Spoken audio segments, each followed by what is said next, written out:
Counseling Group, and we're going to be talking with Becky about, can this pandemic that we're experiencing be considered a trauma, and what can we do about that? Welcome, Becky. Thank you for joining me today. Hi, thank you for having me. It's nice to see you. Yeah, this is great.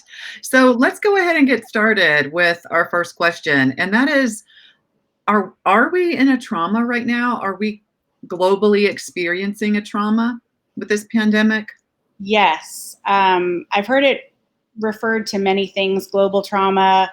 It's a collective trauma. It's the first time as humans, all of us as humans together, experiencing the same thing. Right. We've had instances where maybe we've had traumas as the U.S., traumas, in China as citizens, traumas all over the world, large world traumas like Notre Dame burning down. There's so many different types of trauma, but this is the first pandemic that we've had that has been fully collective trauma at this scale. And what does that exactly mean when we use the word trauma? What does that mean? What are we experiencing, or what does that feel like? Trauma shows up in the body in multiple ways, and that's where you really feel it, is in your body. You may have a lot of anxious thoughts, but the way it shows up in your body will be noticing a lot of chest tightness, neck and shoulder tightness. You feel like you constantly want to move. You're restless. And on the flip side, it could be feeling unmotivated, feeling just kind of collapsed and not wanting to do anything. You may notice you're sitting on the couch more, watching more TV, just trying to do a lot of things to numb. And so I guess what I'm hearing you say is that it's what we're experiencing physically in our bodies in response to this pandemic. Yes, trauma lives in the body. So it's so if people are experiencing, you said like it either could be one way or the other, like tightness or tension, or lack of motivation, maybe. Lots of feelings of sadness. You may have heard it's a grief process right now. We're grieving the life that we knew and our way of life. Right. And so you could be having so many different emotions: anxiety, depression, anger, sadness. And then you have all those feelings also in your body. And they feel very stuck for a lot of people because there's not a way to mobilize your body and express what you're feeling. It can be really challenging. You can go into freeze where you just feel, I'm not really feeling anything, and I'm just going to stay here and stay in place, and that's all I can do. Right. So it's kind of like by thinking of it as a trauma, it explains some of the things that we might be experiencing physically in our bodies right now that might be different from how we were feeling before. Just to back up a little bit, what is the word trauma? What does that really mean? Because I think a lot of people hear that word and think of it as something that happens to you directly, like maybe a car accident or something like that. So in this case, it sounds like it's a psychological trauma in many ways, right? Trauma happens from too much too fast. Oh, perfect. Okay, too much too fast. And this is definitely too much and too fast. Yes, we had no time to transition, no time to prepare. It just, it's not always an event. People think it's an event, like you've been through a car accident, you must feel traumatized afterward. And no, I feel perfectly fine. I'm not worried. It's not the event that causes trauma. It's the body's response to the too much too fast, and how you're able to mobilize or not mobilize in that situation. Got it. So basically what we're experiencing pretty much globally in our bodies, in our nervous system, essentially, is too much, too fast. And that's where we might be feeling or experiencing all of these different symptoms that you described, like the sadness or the tension, or like the grief process as well. But the way it shows up physically for us. Yes. Yes. That makes a lot of sense. Okay, well that makes a lot of sense. So what can we do about that? What can we do to cope with those things in our body? Movement. Okay. Movement is so important in your body, and it doesn't have to be any specific type of movement. Mhm. Because again, like if you've noticed, so many people are going out of their houses, going to parks, riding their bikes, things like that. But if you're not able to do that, you can still mobilize your body into movement. And you don't want to do that too much too fast. So you want to do slow, gentle movement. So that could be standing up and doing stretches, bringing your head to your shoulder, stretching out those specific muscles very slowly. Slow is going to be really important, because when you have too much too fast and you notice, you don't want to be throwing your head around or doing like really strenuous activity. It's going to be a lot of gentle movement that you feel comfortable with, and really listening to your body and feeling how it wants to move, and what feels good to your body.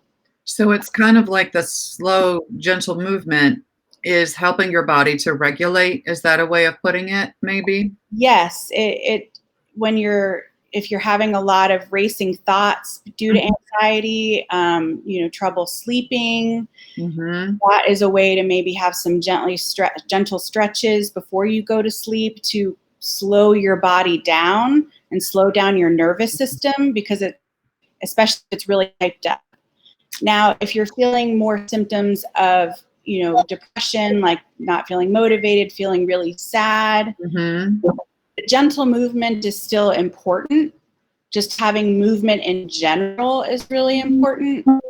And so even in that case, it's important that it's still slow and gentle and activates your body to start soothing itself. Right, because either way, whether it's overactive or underactive, like you were saying, it's like in the freeze. Either way, it's actually stuck physically in our bodies, and that's what makes it difficult to maybe sleep or find motivation, or the different things that we might be experiencing. So, what about just regular exercise? Or are you kind of saying that specifically if you're experiencing these types of symptoms, you do want to focus on more of the slow or gentle movement? Yes. So even if you're exercising and getting outside, you may notice that, okay, I'm doing all these things and I don't feel better. And and when you're exercising, you don't have the intention to soothe your body. So depending on how you approach it. So you can incorporate some slow, gentle movement in your exercise and intentionality, especially if you stretch before you run. If you're a runner, or getting on a treadmill or things like that, using that movement to soothe your body at this point is really, really important. So regular exercise may be too fast, too strenuous, to soothe the body. It'll get a lot of energy out if you're feeling like you have a lot of pent up sensation in your body. But so the key is that what we're trying to do is soothe the trauma that's present there, basically, to sort of regulate. Yeah, that our body is holding for us. And so if someone felt like they don't want to do anything, they just feel that lack of motivation, which sounds like the freeze response that you were describing, right? Is there anything else that might be helpful, or is that like kind of, would you say, start with the stretching and allow it to help your body to regulate through those types of strategies? So you don't necessarily have to get up and do some big stretches or anything like that. You can start with just gentle movements of your wrists and ankles. Very simple. Connecting, and like really slowing it down and having it be comfortable, and like noticing kind of how your wrists feel, how those joints feel as they're freed up. So really, wrists and ankles are a great place to start if you're like, I don't really want to get off the couch. You don't have to get off the couch to do that. That's really interesting, because when you say slow, you're really meaning very slow and intentional. I think that's what I just noticed about what you described, is that it's you're really paying attention to the actual sensation that you're experiencing when you do move it slowly, right? Yes, you're paying attention to how the movement, I'm on opposite sides here. Sorry, how the movement feels in your body. And noticing, like, as you do the slow movement, like, what do my joints feel like, and what am I noticing, not even just in these joints, but what am I noticing in my body as I'm doing these slow movements? Do I notice, oh, I'm feeling some relaxation in my neck and shoulders? I'll say for me right now, just moving my wrist really slowly like that, I felt my neck and shoulders relax. Wow, that is amazing. That definitely is something we all need to try. And how easy. I think sometimes we overcomplicate even just hearing the word movement. Even when you said gentle movement, it still sounds like, doing some yoga or something like that, right? But what you mean is very, very gentle. Yes, it doesn't have to be complex. It can be, even sitting, that's why, we do side to side, but so many people are looking to, crack their necks and hurry up and get relief. And so they do it really fast instead of just slowly noticing, how does it feel as I stretch my neck? So there's two big components to it. One is really very, very slow and gentle. And two is really focusing on the exact sensations that you're experiencing as you're making those movements. Yes. It's that mindful component to it as well, right? And like the intentional piece of slowing down. Yes, that body awareness. Relief is in your body. You can relief in your body, using your body. We can't necessarily think it out of us. Exactly. Exactly. The body is your best tool that you have to help your mind. Yeah, I think that is actually really relieving, because basically what you're talking about, it's very simple. It doesn't matter where you are. You can do that at any place, at any time. And you don't have to put a whole lot of effort into it. You don't have to put on workout clothes and go outside, or get a, yoga class or something like that. You just take that moment and just be very mindful with those movements. I think it's such it seems so simple, yet I know it's very effective. Yes. You just shared that, right? Yes, it's extremely effective. That's just amazing. I think that's an incredible tool that people can use right now, no matter whether you're experiencing the kinds of symptoms we talked about or not. We're all impacted for sure by everything that's going on in some way or the other. Yes, absolutely. Yeah. Well, thank you so much, Becky. That's really, really helpful today. Could you talk a little bit? I think that you are going to be holding a support group for people to get support, whether they're feeling isolated or alone, or whether they're just needing connection or tools or skills, kind of like the one that you talked about today. Do you want to say a little bit more about that? Yes. So my group is to offer support, to offer connection and hope. This is a very isolating experience. While it is collective and we are all having very similar experiences, it's very isolating, and you may not have a good support system in place. And this is a place where you can get support, get some tools. I'm a somatic experiencing practitioner, so I will be bringing in a lot of tools to use with your body to help soothe your body, and just different things that you may not have heard from other practitioners or, a lot of articles out there. And so this is a low cost, positive opportunity to just connect with other people and help support your body and your. Yeah. And I think it's really wonderful that you can bring in, somatic experiencing has a lot of excellent research behind it, tools that really make a difference and help people heal and feel better, basically. So bringing a lot of those tools that people might not necessarily already know about to the group, I think that can really make a big difference. So that's really exciting. Thank you so much. I'm very excited to lead this group, and I'm hoping it goes well. I'm really looking forward to it. I hope it's helpful for as many people who choose to attend. Yeah, and it is online, right? So it's Mondays from 6:30 to 7:30.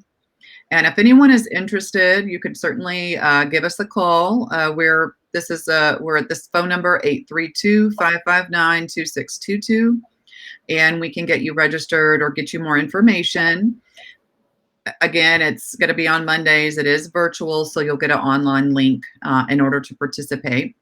Or you could also just visit us online at eddinscounseling.com and find out more information there.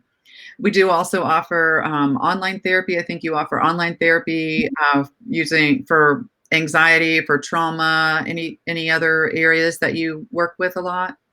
I work a lot with grief and loss. Mm-hmm. I also work a lot with infertility. Mm-hmm. That's a challenge right now. A lot of people are unfortunately having to reschedule. Oh, right. So many different procedures that they may need for that. Mm-hmm. So basically, there's a lot of loss right now. Mm-hmm. Yes, exactly. So basically, if it feels traumatic, I work with it. Right. If it feels heavy in your body, Mm-hmm. or if it feels heavy or overwhelming, maybe. Yes. Yeah. Mm-hmm. Well, thank you so much for your help today. That was really informative. Thank you so much for being here today. And thank you all for joining and listening in. Thank you. I appreciate it. All right. Thanks. Bye-bye. Bye.